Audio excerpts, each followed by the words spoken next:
গাজীপুরে মোবাইলে আমাদের হযরত মাওলানা রহিসউদ্দিন ভাইকে নির্মমভাবে পিটানোর পর তিনি কারাগারে মৃত্যুবরণ করেছে। এটার জন্য যে মামলা দায়ের করার জন্য আমরা গিয়েছিলাম, যেখানে যে পুলিশ প্রশাসন ছিল তারা গাফিলতি করেছে এবং এখনও পর্যন্ত তারা ওই যারা কুচক্রী মহল আমাদের ভাইকে পিটিয়েছে তাদের পক্ষ নিয়ে পাতিত্ব নিয়ে কথা বলতেছে। আমি দেখি তিনটা বাড়ি দিয়েছি পুলিশের হাত থেকে, আমার তিনটা বাড়ি দিয়েছে পুলিশের।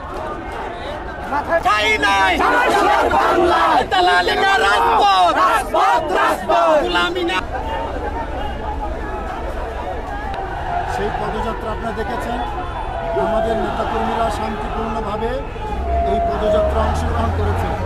কিন্তু আমরা অত্যন্ত দুঃখের সাথে জানাচ্ছি, এই শান্তিপূর্ণ পদযাত্রায় বিনা উস্কানিতে পুলিশ লাঠিচার্জ করেছে।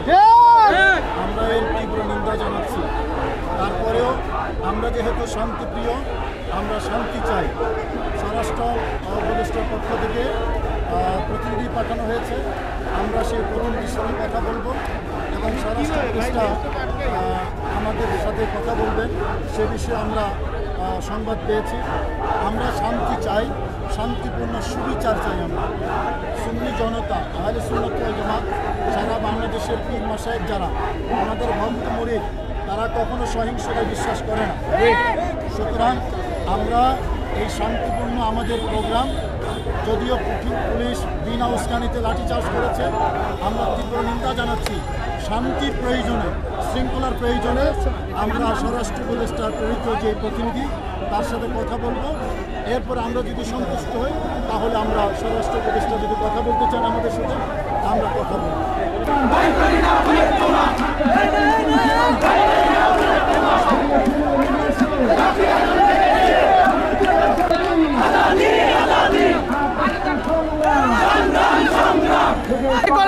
বাংলাদেশের যারা দুষ্কৃতকারী, যারা সন্ত্রাসী, তারা সবাই মিলে ইমাম ও খতিবকে হত্যা করেছে। আমরা এটার জবাবের জন্য এখনো পুলিশ আমাদের মামলায় নেয়নি, অথচ খুনিদের সহযোগিতা করছে পুলিশ।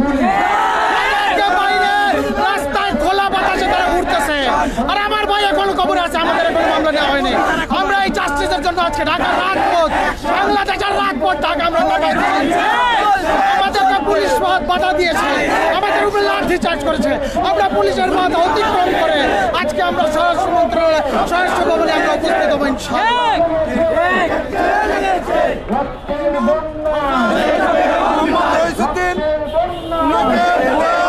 মিথ্যা একটা তথ্য দিয়ে, পূর্বের এক ঘটনার তথ্য দিয়ে ওনাকে হ্যারাসমেন্ট করে, অত্যাচার করে, প্রশাসনের সহযোগিতায় প্রশাসনকে বিভিন্নভাবে রহিসউদ্দিনকে উদ্দেশ্যে আকিদার কারণে তাকে নির্মমভাবে হত্যা করে। তার পরিপ্রেক্ষিতে আহলে সুন্নাতুল জামাত একত্রিতভাবে আমার ভাইয়ের হত্যার বিচারের জন্য আমরা রাস্তায় এগিয়ে এসেছি। ততক্ষণ আমাদের বিচার না হবে, প্রশ্নবিদ্ধ করার জন্য তারা এখন মামলাটা নিচ্ছে না। আমরা চাই যারাই আমাকে বাঁচানোর চেষ্টা করতে স্বরাষ্ট্র মন্ত্রণালয় থেকে করতে বাধ্য করতে হবে।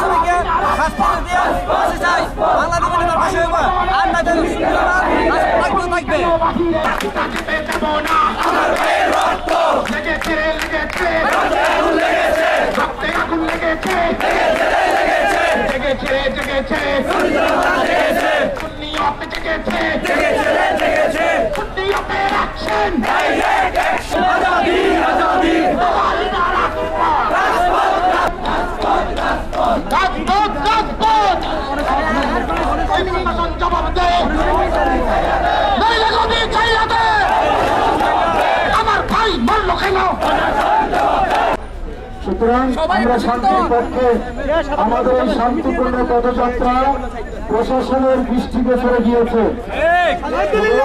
এবং মাননীয় স্বরাষ্ট্র উপদেষ্টা তিনি ওনার বিশেষ প্রতিনিধির মাধ্যমে আমাদের সাথে বসবেন। আজকে যেহেতু বন্ধের দিন, তিনি আশ্বস্ত করেছেন আমাদেরকে এই বিষয়টি তিনি গুরুত্বের সাথে নিয়েছেন এবং আমাদের সাথে দু একদিনের ভেতরে বসবেন। আমরা যেহেতু শান্তিপ্রিয়, আমাদের এই অনুষ্ঠান প্রশাসনের দৃষ্টিগোচরে গিয়েছে, আমরা শান্তিপূর্ণ সমাধান চাই। তবে রইসুদ্দিনের সুবিচারের কোনো বিকল্প আমরা মেনে নেব।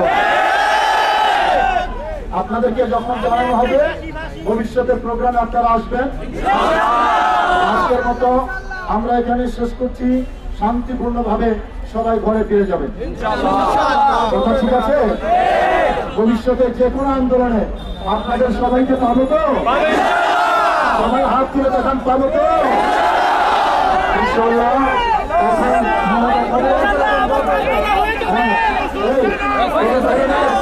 এখন আসবে যাওয়ার পথে, ফেরার পথে শান্তিপূর্ণভাবে যাবেন সবাই।